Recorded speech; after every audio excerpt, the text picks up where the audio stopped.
Veterans Day, a nationwide day of remembrance. This morning, we remember all those who served for our country. I began to realize how important Veterans Day is. To me, it's very personal. This morning, SBU-TV is live at the site of a memorial service here at St. Bonaventure. There's a price tag with joining the military and all our benefits. It's called war, And throughout the show, coverage of today's events. SBU-TV starts right now.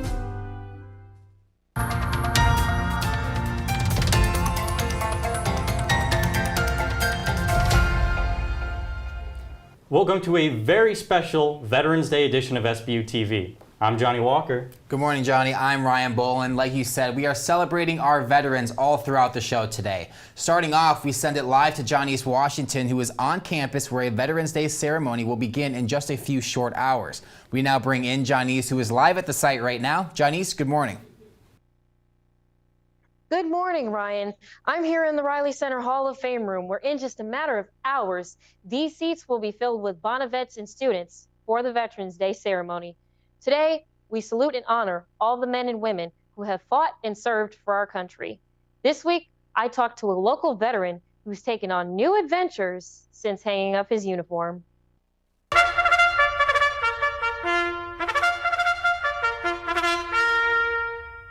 Veterans Day is the day we salute all of the men and women who have served our country. St. Bonaventure veteran alumni Frank Morales describes how fortunate he is to be here today. There's a price tag with joining the military and all our benefits. It's called war, it's inevitable. Nobody's safe from deploying. So I did deploy twice. I was in Afghanistan. I did 2 tours in Afghanistan, a total of 24 months.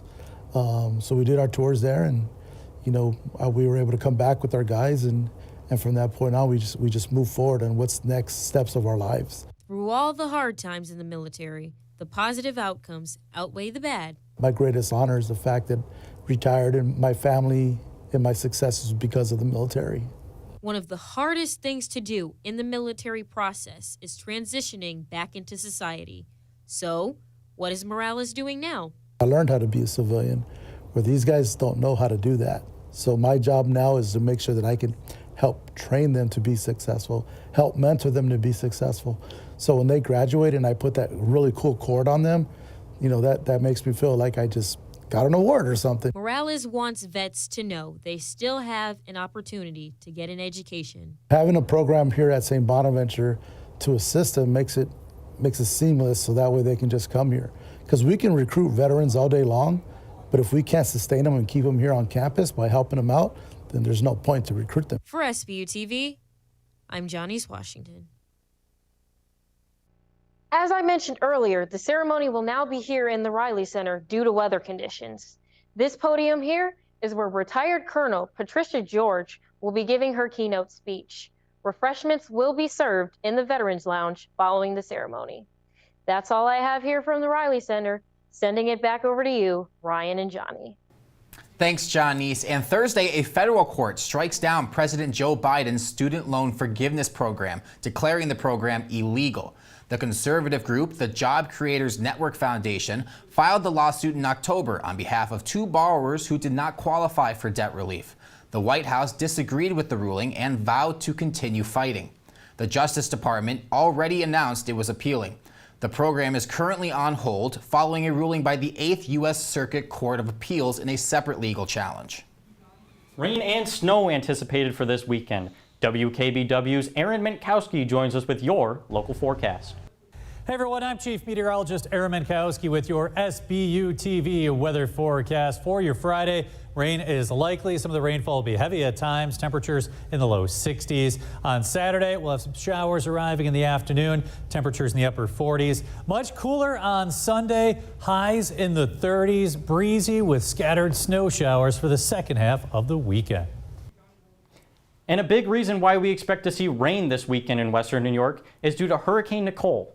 Nicole made landfall in Florida on Thursday and is currently a tropical storm. This comes just over a month after Hurricane Ian swept across the East Coast. On Thursday, recently re-elected Governor Kathy Hochul directed state agencies to prepare emergency response assets as Tropical Storm Nicole moves north this weekend.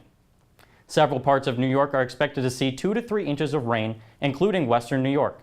Nicole reportedly is responsible for the loss of 2 lives as of now.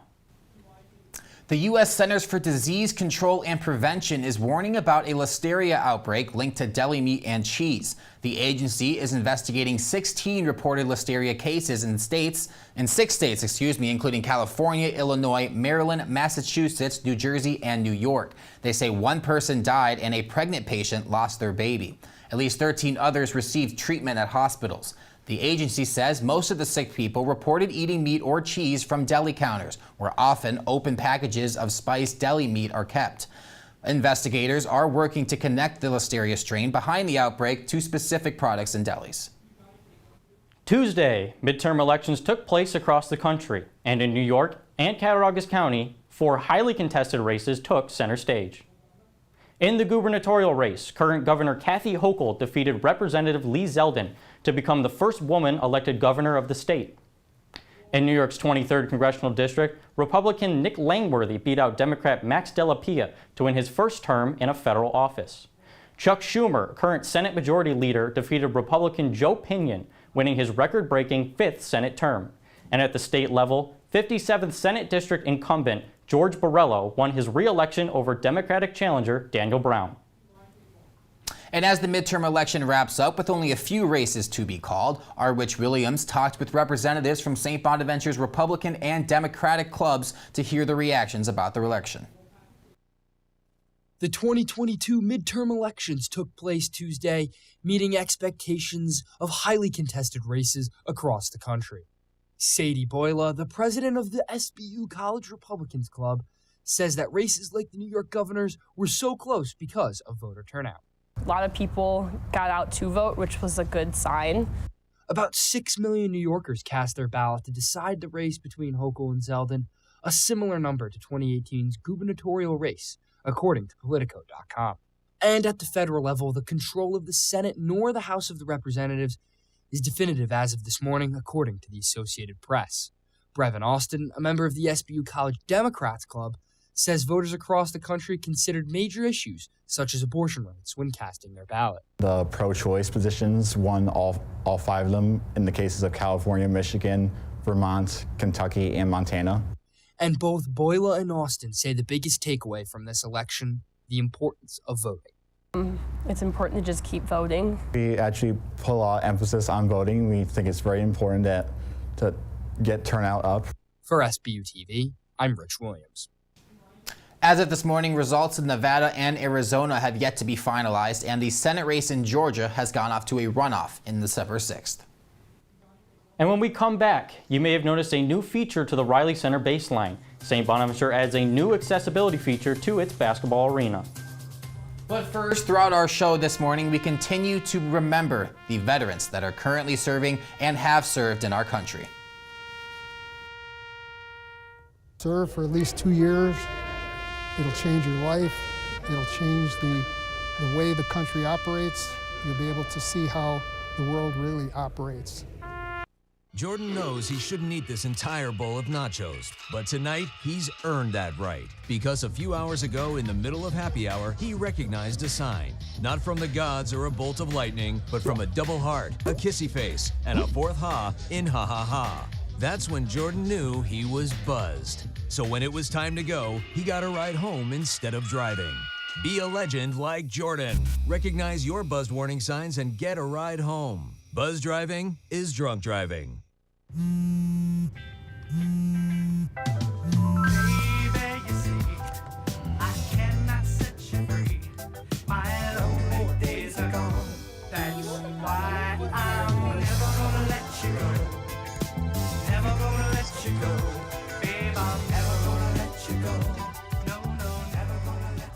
Here you go. Thank you. Thank you.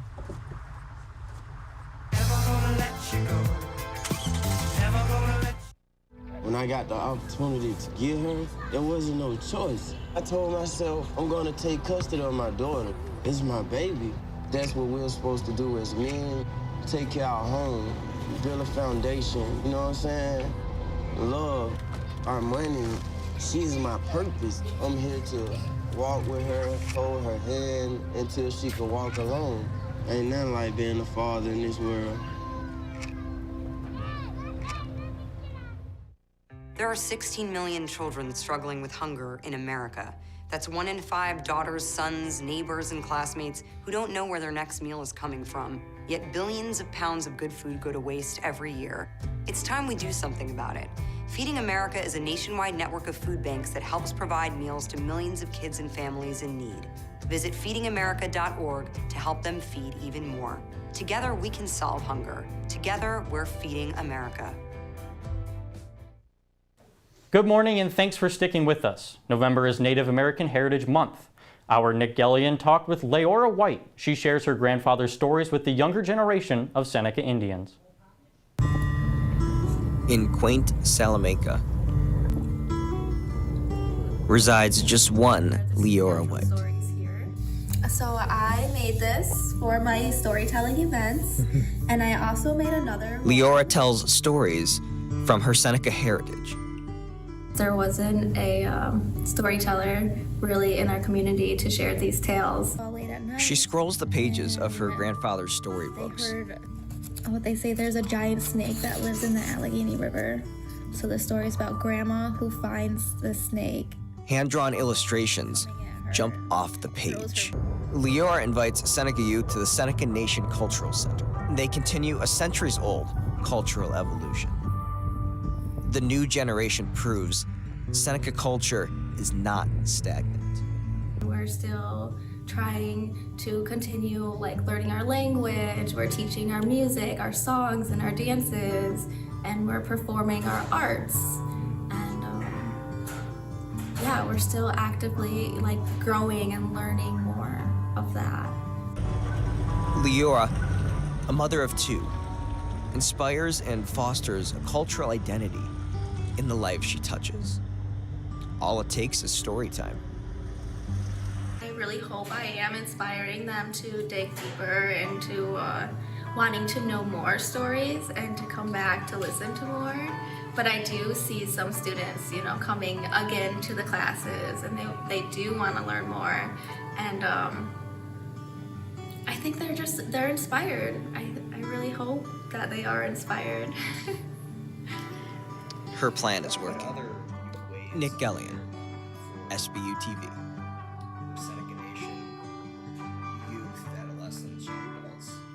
Leora spent last night in Buffalo with a youth group, teaching them the stories of her grandfather.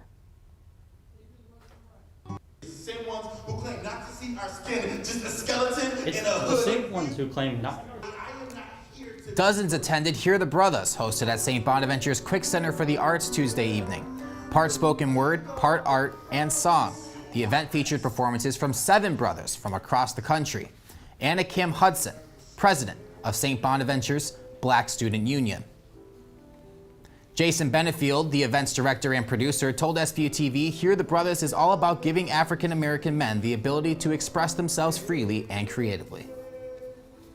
Everyone has their own way to express something that they may see or hear. Hear the Brothers was the first event of this type and scale Jason has produced. He says he plans to return to St. Bonaventure in March with another event, Hear the Sisters.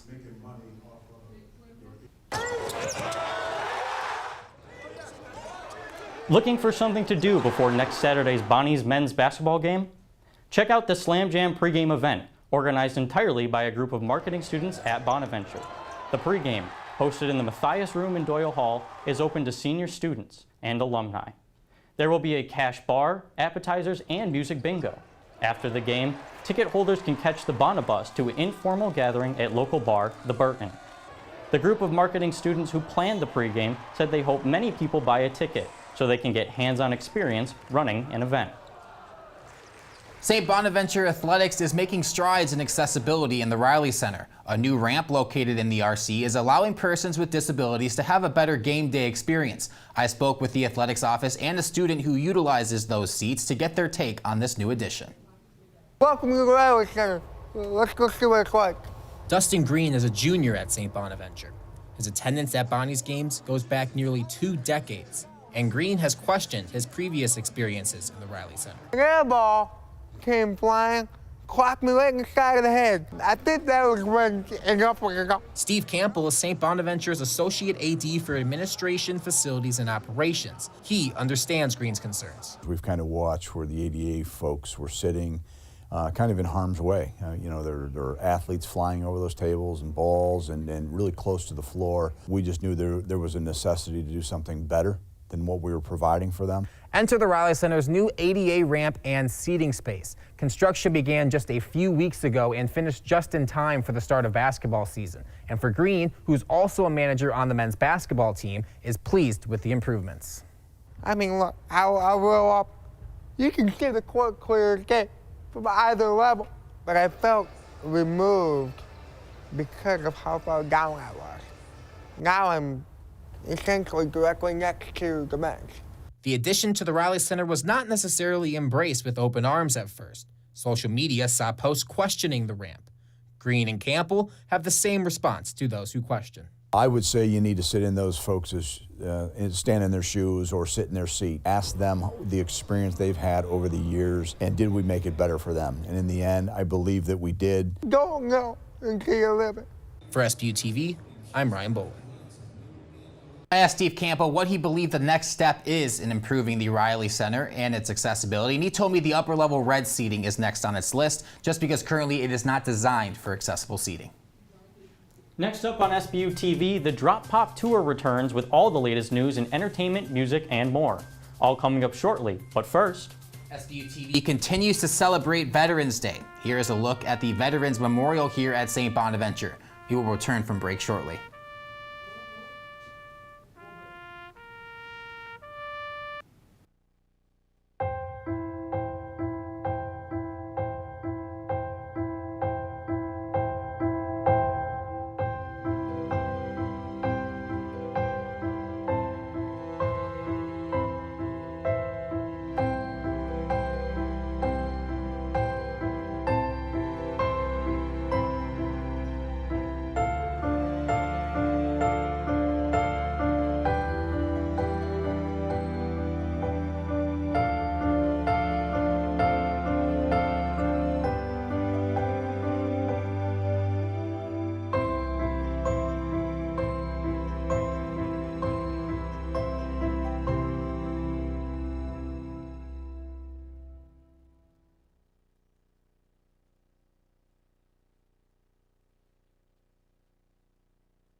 Jordan knows he shouldn't eat this entire bowl of nachos, but tonight he's earned that right because a few hours ago in the middle of happy hour, he recognized a sign, not from the gods or a bolt of lightning, but from a double heart, a kissy face, and a fourth ha in ha ha ha. That's when Jordan knew he was buzzed. So when it was time to go, he got a ride home instead of driving.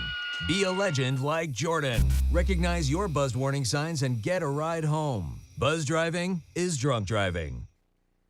St. Bonaventure honored Bob Lanier before Monday's men's basketball home opener. Our Anthony De Silva brings you the story. On Monday night, Bob Lanier was honored by St. Bonaventure before their season opener against St. Francis.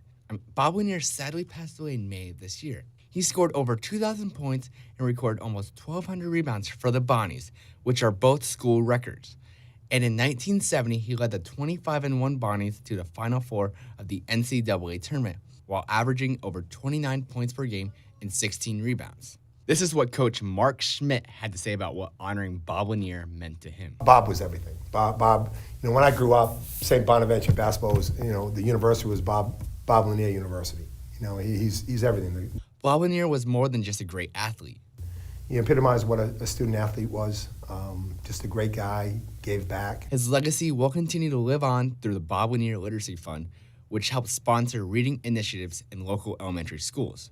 The Bunnies will also be wearing a Bob Lanier patch throughout the course of the season in honor of him. From SBU-TV, I'm Anthony De Silva. Bob Lanier was inducted into St. Bonaventure's Hall of Fame in 1975, and the basketball court in the Riley Center was named after him in 2007. This week, the Russian military withdrew from the city of Kherson in Ukraine, saying it was to save the lives of soldiers and that they would be unable to continue to supply troops there. Now, President Zelensky expressed concerns that this could be a trap to lure Ukrainian forces in. He says they're going to proceed with caution as there are questions as to whether or not Russian forces would booby-trap the city or fill it with mines. So it will be a step-by-step move to the city of Kherson. Kherson is the only regional capital that Russian forces had been able to take since the start of the invasion in February.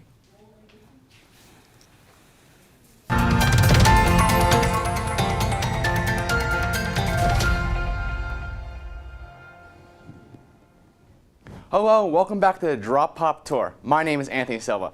Today we have your movie news for the weekend, and Adidas rolls out new Yeezy shoes for 2023. But first, a new virtual reality headset that kills you? That's right. If you die in the game, you will die in real life. According to creator Palmer Luckey, Luckey is best known for his joint creation of the Oculus Rift and the anime Sword Art Online. The anime takes place in the metaverse, where the characters act through a story of a video game. The former military technologist created a real-life version of the headset involved in the show. This headset will not be sold in stores, rather serves as an art piece. The question remains, will this headset mark the future for virtual reality?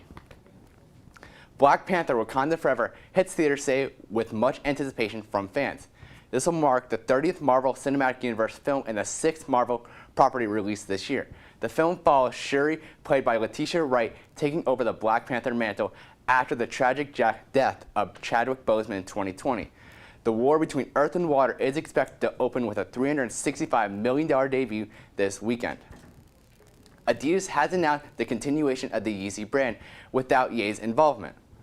Musical artist Ye West first partnered with Adidas brand in 2016 to roll out the first wave of Yeezy brand shoes, after Adidas split off from the hip-hop artist in mid-October. The question has remained whether or not Adidas will drop the Yeezy shoe. Adidas announced Wednesday that they will continue with the base shoe design without the Yeezy logo. That's all the time we have this week. We will be back next Friday, so send us some suggestions for what you want to see on the Drop Pop Tour. Johnny, Ryan, back to you. Thanks, Anthony. And coming up in sports, a sit-down with Nikki Oppenheimer of the women's basketball team, and both the men and women's rugby teams are set for a big game this weekend. Anthony Goss joins us after the break. And SBU-TV continues to honor its veterans this morning. Here's Brian Cross. I've talked to a lot of kids here at the school, and some of the kids are already set to get ready to go as soon as they get done graduation.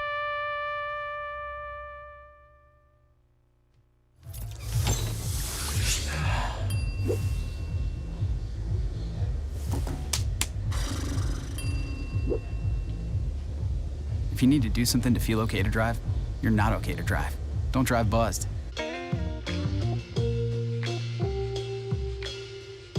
After you joined our family, it was like, I really do feel complete now.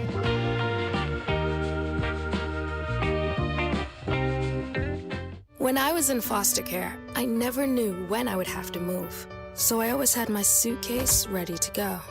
Then one day, I was adopted. My new parents opened their hearts and home to me. My parents cook my favorite breakfast for me every morning. My parents take me on trips I never thought I would go on. They gave me a home and an even better reason to use that suitcase. My parents aren't perfect, but they're perfect for me. Look at that, it's so sad.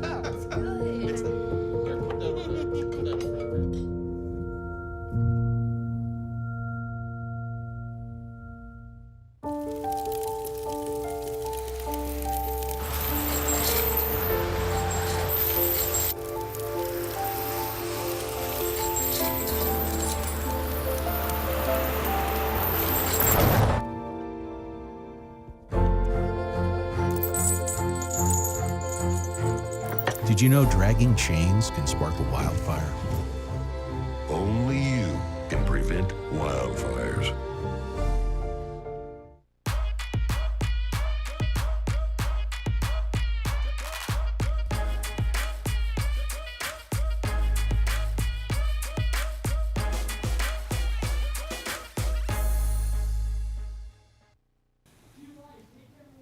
Welcome back to SBU-TV. Thanks for choosing to stay with us this morning.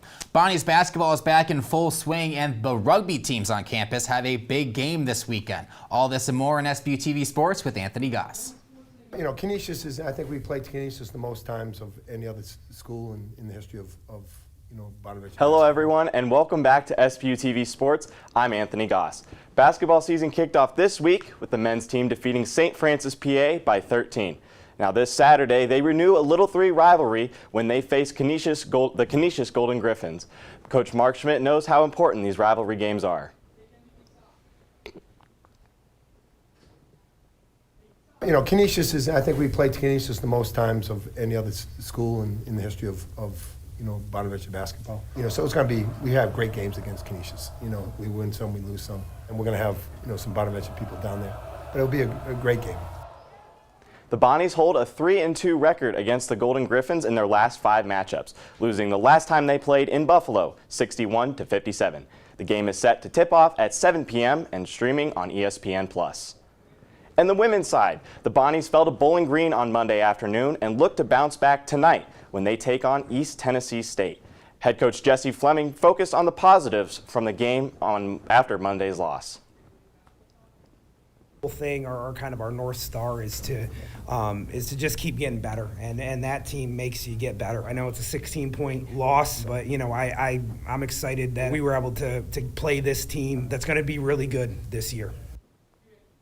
The Bonnies seek their second consecutive victory over the Buccaneers following a 56-49 win last season. Tip-off is set for 7 p.m. tonight in the Riley Center, and that game will be streamed on ESPN+. Nikki Oppenheimer has inspiration.